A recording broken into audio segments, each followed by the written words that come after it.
I'm always a little amazed when I run into people who feel that technology is something that's outside of the individual, that one can either accept or reject.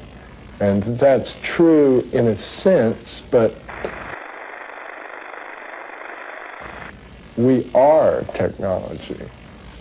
We've become something, I think in some very real sense, part of the world's population is already post-human.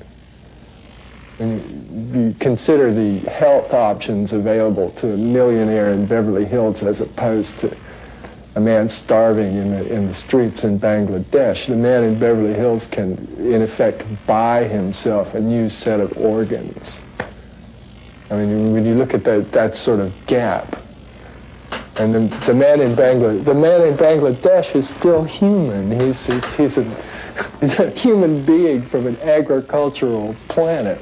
The man in Beverly Hills is something else. He may still be human, but he's in some way I think he's also post-human. I think this is the future has already happened.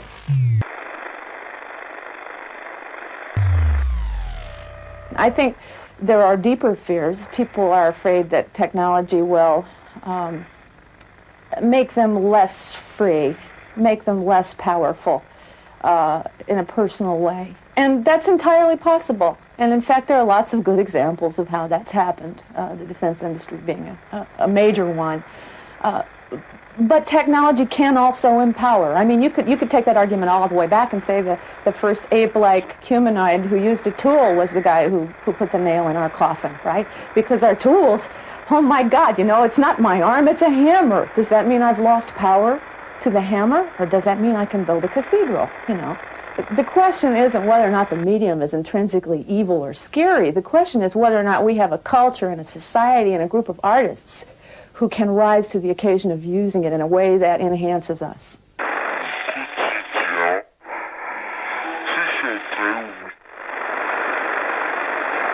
It's our future, be it to liberate and provide us with pleasure, or to produce a generation even more enslaved to a machine that allows them to completely escape from reality.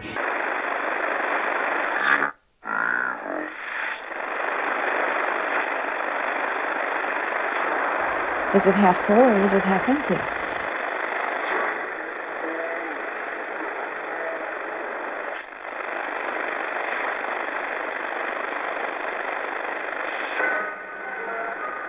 Seriously poses the question of who owns and controls the future.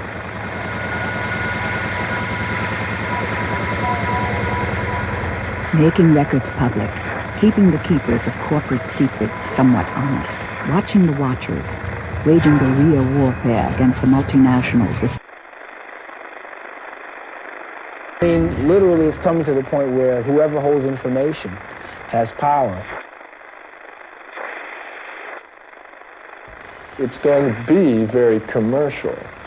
And I think we could wind up with something that felt like having a very, very expensive American television commercial injected directly into your cortex. I mean, I don't find that an appealing idea.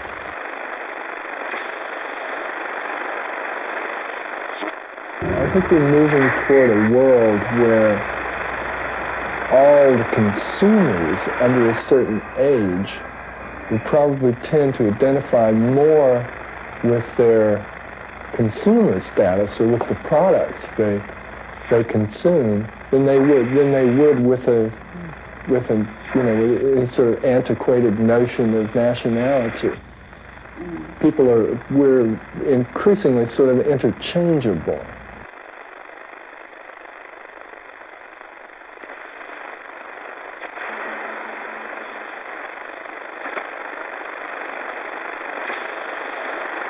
The future has already happened.